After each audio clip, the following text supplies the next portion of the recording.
Radiotherapy అంటే ఏంటి doctor గారు? అందరికీ నమస్కారం. నా పేరు డాక్టర్ సునీత.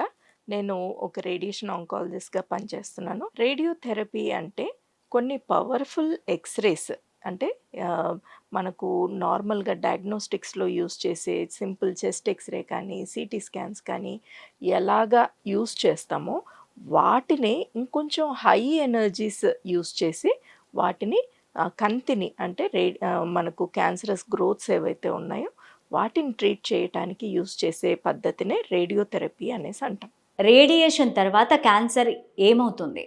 సో రేడియోథెరపీ ఇచ్చిన పేషెంట్స్‌కి మాక్సిమమ్ 2 రకాల ట్యూమర్స్‌కి ఇస్తామనమాట. ఒకటి బాగా క్యాన్సరస్ అంటే ఒరిజినల్‌గా క్యాన్సరస్ ట్యూమర్స్ ఉంటాయి.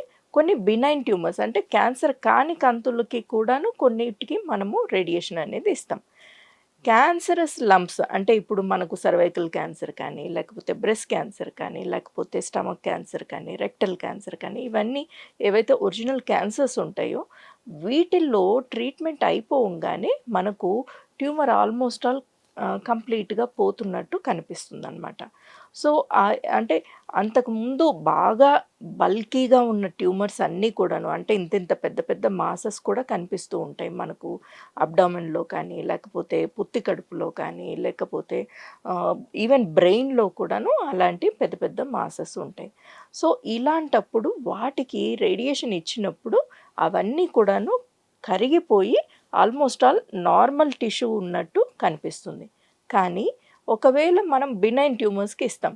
అంటే బినైన్ ట్యూమర్స్ అంటే ఇవి క్యాన్సరస్ గడ్డలు కాదు. ఇప్పుడు మనకు బాడీలో అక్కడక్కడ ఫ్యాట్ గడ్డలు ఎలాగుంటాయో ఈవెన్ బ్రెయిన్‌లో కూడాను అప్పుడప్పుడు మనకు ఆ నర్వ్స్ నుంచి వచ్చే ట్యూమర్స్ ఉంటాయి. ష్వానోమాస్ అని కానీ, లేకపోతే మెనింజియోమాస్ అని కానీ ఇలాంటి ఆహ్, క్యాన్సర్ కాని కంతులు ఏవైతే ఉన్నాయో వాటికి కూడాను ఎందుకంటే బ్రెయిన్ అనేది చాలా క్రిటికల్ సైట్ అనమాట. ఇక్కడ బ్రెయిన్‌లో మనకు ట్రీట్మెంట్ చెయ్యాలి అనంటే, అంటే సర్జరీ చేయాలి అనంటే క్రిటికల్ సైట్స్‌లో కొన్ని చోట్ల మనము తీయలేకపోవచ్చు. ఆర్ ఇంకొకసారి కొంతమంది పేషెంట్స్ బ్రెయిన్ సర్జరీ అనేది పెద్ద సర్జరీ అనమాట. మార్బిడిటీస్ ఎక్కువ ఉండొచ్చు. అంటే ఎక్కువ వయసున్నా కానీ, అంటే ఇంకా సర్జరీకి రిస్క్ ఫ్యాక్టర్స్ ఉన్న పేషెంట్స్ కానీ, వాళ్ళకి మనం సర్జరీ చేయలేని పరిస్థితి ఉంటుంది. అలాంటి పేషెంట్స్‌కి మనము రేడియేషన్ కూడా పెడుతూ ఉంటాం. ఇప్పుడు ఇలాంటి బినైన్ ట్యూమర్స్‌లో అంటే ష్వానోమాస్, మెనింజియోమాస్ ఇలాంటి కేసెస్‌లో మనము రేడియేషన్ పెట్టినప్పుడు ఏమవుతుంది అనంటే ఆహ్, అంటే ఇది క్యాన్సర్ కాదు కాబట్టి మనకు ఆ కంప్లీట్ రెస్పాన్స్ వచ్చినట్టు కనిపించదు. అది గ్రోత్ అనేది అక్కడికి అరెస్ట్ అయిపోతుంది. సైజు అలాగే మిగిలిపోతుంది. ఆ తర్వాత 6 మంత్స్ కానీ, 1 ఇయర్ కానీ మనం ఫాలోఅప్ స్కాన్స్ చేసుకుంటూ ఉండాలి. వాటిల్లో నెమ్మదిగా తగ్గుతూ వెళ్తుంది. ఒకవేళ సైజు పెరుగుతూ ఉంది అనంటే అప్పుడే ఈ ట్యూమర్ మనకు రేడియేషన్‌కి రెస్పాండ్ కాలేదన్నట్టు తెలుస్తుంది. సో, బ్రె మాలిగ్నెంట్ ట్యూమర్స్ అన్నీ కూడాను కంప్లీట్‌గా వెళ్ళిపోతాయి. అంటే క్యాన్సరస్ ట్యూమర్స్ అన్నీ కూడాను స్కాన్ చేయంగానే ట్రీట్మెంట్ అయిపోయిన తర్వాత స్కాన్ చేయంగానే మనకు రెస్పాండ్ అయిన ట్యూమర్స్ అన్నీ కూడాను కంప్లీట్‌గా వెళ్ళిపోతాయి.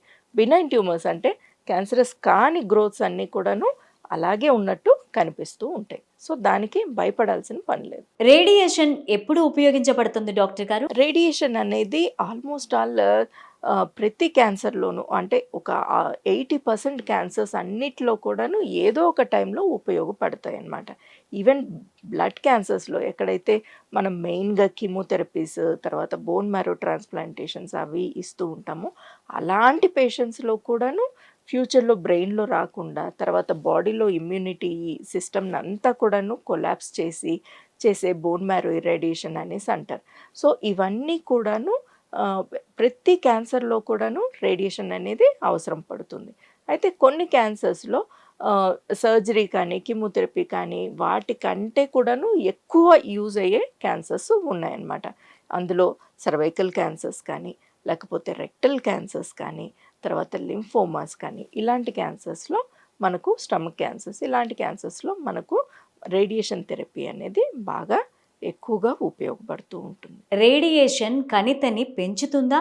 యూజువల్‌గా రేడియేషన్ ఒక్కసారి ఇచ్చాము అనంటే ట్యూమర్ రెస్పాండ్ అవుతూ ఉంది అనంటే ఖచ్చితంగా అది రేడియేషన్ కి అంటే నెక్స్ట్ ఫ్రాక్షన్స్లో అంటే యూజువల్గా మనం రేడియేషన్ అనేది మనము 15 ఫ్రాక్షన్స్, 20 ఫ్రాక్షన్స్, 30 ఫ్రాక్షన్స్ అట్లాగా డిసీజ్ని బట్టి ఒక్కొక్క క్యాన్సర్ని మీకు వచ్చిన క్యాన్సర్కి తగ్గట్టుగా దాని నంబర్స్ ఎంత డోసెస్ అనేది మనము ఆ, చెప్పుకుంటూ వెళ్తాం.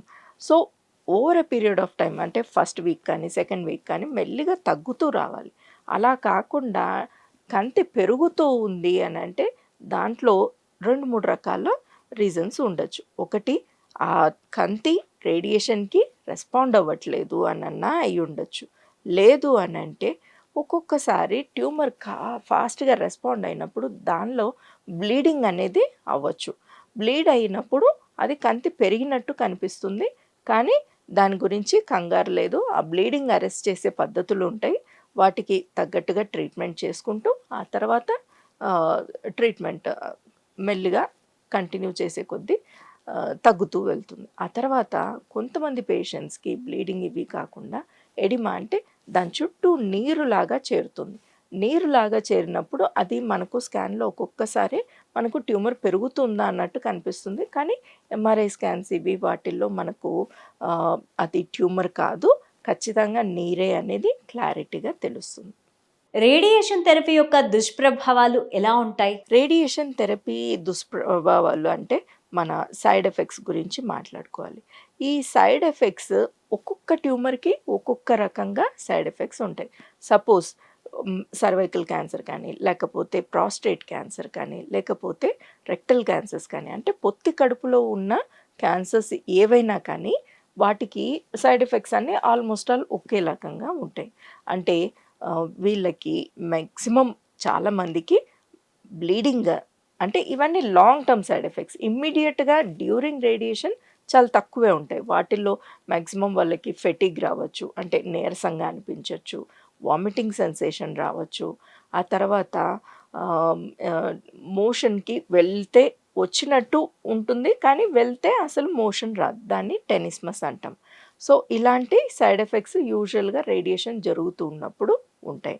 కానీ లాంగ్ టర్మ్‌లో అంటే 2 ఇయర్స్, 2½ ఇయర్స్ అట్లాగా లాంగ్ టర్మ్ పేషెంట్స్‌లో ట్రీట్మెంట్ అంతా అయిపోయిన తర్వాత వీళ్ళు నార్మల్‌గా ఉంటారు.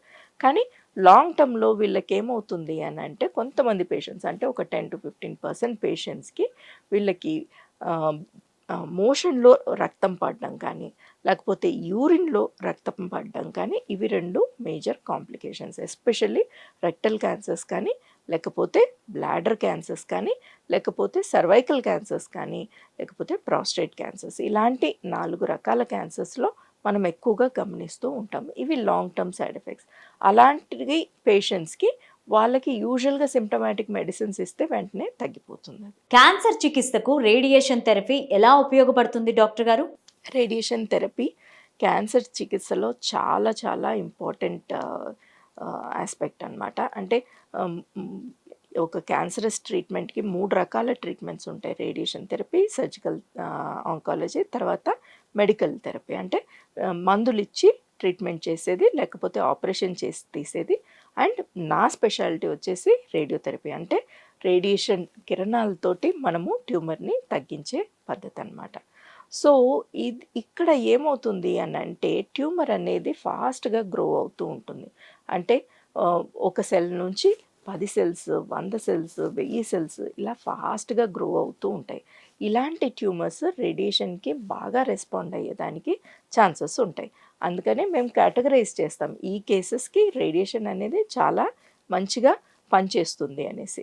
అలాగే ఆ పేషెంట్‌ని మనం ఎప్పుడైతే మార్క్ చేసుకొని ట్రీట్మెంట్ స్టార్ట్ చేస్తామో మెల్లిమెల్లిగా over a period of time ఆ ట్యూమర్ అనేది బర్డెన్ అనేది అంటే 1000 సెల్స్ ఉన్నాయనుకోండి, నెక్స్ట్ ఫ్రాక్షన్‌లోకి వచ్చేసరికి అంటే సెకండ్ డే రేడియేషన్‌కి వచ్చేసరికి ఒక 100 సెల్స్ చనిపోవచ్చు. ఆ తర్వాత 200 సెల్స్ చనిపోవచ్చు. ఇలాగా ఓవరాల్‌గా ట్రీట్మెంట్ మొత్తం కంప్లీట్ అయ్యేసరికి కంప్లీట్‌గా ట్యూమర్ వెళ్ళిపోతుంది. అయితే చాలామంది అడుగుతారు, ఇంత లెంతీగా ఎందుకు ఉంటాయి ట్రీట్మెంట్స్? ఎందుకు వీటిని మనము తక్కువ టైంలో ఫాస్ట్‌గా ఇవ్వకూడదు అనేది. ఒకప్పుడు ప్రాస్టేట్ క్యాన్సర్స్ తీసుకోండి 40 ఫ్రాక్షన్స్ అంటే 40 ఫ్రాక్షన్స్ కూడా ఇచ్చేవాళ్ళం. కానీ తర్వాత నెమ్మదిగా మనకు అర్థమైంది ఏంటి అని అంటే రీసెర్చెస్ వాటిల్లో షార్ట్ ఫ్రాక్షనేషన్స్ అంటే 5 ఫ్రాక్షన్స్ 2 ఫ్రాక్షన్స్ వీటిల్లో కూడాను ట్రీట్మెంట్ చేస్తాం. కానీ అవి కొన్ని క్యాన్సర్స్కి మాత్రమే యూజ్ అవుతాయి. సర్వైకల్ క్యాన్సర్స్ కానీ బ్రెస్ట్ క్యాన్సర్స్ కానీ వీటిల్లో మనము బ్రెస్ట్ క్యాన్సర్స్ కోర్స్ ఇప్పుడు 3 వీక్స్ కానీ 1 వీక్ కానీ ఇచ్చేసినా కానీ సరిపోతుంది. అదే సర్వైకల్ క్యాన్సర్ అనుకోండి 25 ఫ్రాక్షన్స్ అనేది కంపల్సరీ అవసరం. సో లొకేషన్ని బట్టి నంబర్ ఆఫ్ ఫ్రాక్షన్స్ అనేవి చెప్తూ ఉంటాం. హైదరాబాద్లో రేడియేషన్ థెరపీ ఖర్చు ఎంత అవుతుంది డాక్టర్ గారు? రేడియేషన్ థెరపీ ఖర్చు అనేది మనము ఎంచుకునే ట్రీట్మెంట్ టెక్నిక్ని బట్టి ఉంటుంది. So treatment techniques different techniques ఉంటాయి. మనకు బేసిక్ వచ్చేసి అంటే కన్వెన్షనల్ ట్రీట్మెంట్ అంటే ఎటువంటి స్కాన్స్ కానీ ఏవి కూడాను చేయకుండా సింపుల్గా 4 గీతల్లాగా గీసేసి ట్రీట్మెంట్ ఇచ్చేవాళ్ళం ఒకప్పుడు. అది కూడాను 25 ఇయర్స్ బ్యాక్. ఇప్పుడు మ్యాక్సిమం ప్రతి హాస్పిటల్లో కూడాను బేసిక్ ఐఎంఆర్టీ అనే ట్రీట్మెంట్ చాలా పాపులర్గా వచ్చింది. ఐఎంఆర్టీ అంటే ఏంటి అనేది మనం ఫస్ట్ తెలుసుకోవాలి. ఈ ఐఎంఆర్టీ టెక్నిక్లో మనకేమవుతుంది అని అంటే ఫస్ట్ పేషెంట్ని సపోజ్ ఒక ప్రాస్టేట్ క్యాన్సర్ని ట్రీట్ చేస్తున్నాం. ఆ ప్రాస్టేట్ క్యాన్సర్ పేషెంట్స్కి ఫస్ట్ ఎనిమా లాంటిది ఇచ్చేసి ఆర్ మంచిగా బౌల్ వాష్ చేసుకోమని వచ్చిన తర్వాత బాడీని కరెక్ట్గా ఒక షేప్లో పెట్టుకొని మనము మాస్క్ లాంటిది తయారు చేసుకుంటాం. దీంతో పాటు ఎవ్రీడే పేషెంట్ ట్రీట్మెంట్ మీద 30 డేస్ కానీ 20 డేస్ కానీ నెంబర్ ఆఫ్ ఫ్రాక్షన్స్ని బట్టి వాళ్ళు పడుకోవాల్సి వస్తుంది. సో ఆ రోజు ఫస్ట్ డే మనం ఏం చేస్తాము మొత్తం బాడీ అంతా స్కాన్ చేసుకొని ఆ ఫిల్మ్స్ ఏవైతే ఉన్నాయో మన ట్రీట్మెంట్ ప్లానింగ్ సిస్టమ్కి వస్తాయి. ఈ ప్లానింగ్ సిస్టంలో మనం ట్రీట్మెంట్ మార్క్ చేసుకొని ట్రీట్మెంట్ ఇస్తాం. అంటే కరెక్ట్గా ఒక ట్యూమర్ని ఎంత షేప్లో ఉందో ఏ సైజులో ఉందో అవన్నీ మార్క్ చేసుకొని ప్లానింగ్ ప్రాసెస్ అయిన తర్వాత ట్రీట్మెంట్ స్టార్ట్ చేస్తాం. ఇది ఐఎంఆర్టీ బేసిక్ టెక్నిక్ అన్నమాట. ఆ తర్వాత ఐజీఆర్టీ అనేసి ఉంటుంది. ఈ ఐజీఆర్టీలో ఏమవుతుంది అని అంటే సేమ్ టెక్నిక్ ఉంటుంది, కానీ ఎవ్రీడే ట్రీట్మెంట్ అప్పుడు మనము సిటీ స్కాన్ మెషిన్తో పాటు మనకు సిటీ స్కాన్ కూడా ఉంటుంది. ఈ సిటీ స్కాన్ అనేది మనము ఎవ్రీడే స్కాన్ చేయటం వల్ల మనకు ఆ రోజు ట్రీట్మెంట్లో ఒకవేళ సపోజ్ ఒక సర్వైకల్ క్యాన్సర్ ట్రీట్ చేస్తున్నాం. సపోజ్ ఆ పేషెంట్కి రెక్టంలో చాలా గ్యాస్ ఉంది. అప్పుడు ఏమవుతుంది అని అంటే ఆ గ్యాస్ అనేది రెక్టం అనేది ఇలాగా పుష్ చేస్తుంది అనమాట. దానివల్ల ట్యూమర్ మిస్ అయ్యేదానికి ఛాన్స్ ఉంటుంది. తర్వాత రెక్టమ్కి కూడాను ఎక్కువ డోసెస్ వెళ్ళేదానికి ఛాన్సెస్ ఉంటుంది. సో అందుకని ఏం చేస్తామంటే ఆ గ్యాస్ అది ఎక్కువగా ఉంది లేకపోతే బ్లాడర్ ఫిల్లింగ్ కరెక్ట్గా లేదు అని అనుకున్నప్పుడు ఆ పేషెంట్స్ని వెంటనే దింపేసి మళ్ళీ కరెక్ట్గా వాష్రూమ్కి వెళ్ళటము, తర్వాత మంచిగా బవల్ ఫ్రీగా మోషన్కి వెళ్ళేసి రావటం ఇవన్నీ చేసిన తర్వాత మళ్ళీ వాటర్ ఇచ్చి లోపల తీసుకొని స్కాన్ చేస్తాం. ఇది ఐజీఆర్టీ టెక్నిక్. ఐజీఆర్టీస్ అనేది ప్రతి హాస్పిటల్లోనూ ఇప్పుడు మీరు ఏ చిన్న సెంటర్స్కి వెళ్ళినా కానీ పెరిఫరల్ సెంటర్స్లో కానీ ఎక్కడ కూడాను అవైలబుల్ ఉన్నాయి. వీటిని ఒక్కొక్క హాస్పిటల్ వాళ్ళ దగ్గర ఉండే అంటే వాళ్ళకు ఉన్న రిసోర్సెస్ని బట్టి ఆ హాస్పిటల్ ఫెసిలిటీస్ని బట్టి ఒక్కొక్కళ్ళు ఒక్కొక్క ప్రైజ్గా పెట్టుకుంటారనమాట. సో మినిమం ప్యాకేజెస్ నాకు తెలిసినంత వరకు 1.5 to 2 lakhs నుంచి స్టార్ట్ అవుతాయి. అవి 4 to 4.5 lakhs వరకు అవుతుంది ఐఎంఆర్టీ టు ఐజీఆర్టీ వరకు. So on average around 4 lakhs వరకు ఐజీఆర్టీ అవ్వచ్చు. ఐఎంఆర్టీ అయితే around 1.5 to 2 lakhs or 2.5 lakhs కూడా కొంతమంది ఛార్జ్ చేస్తూ ఉంటారు.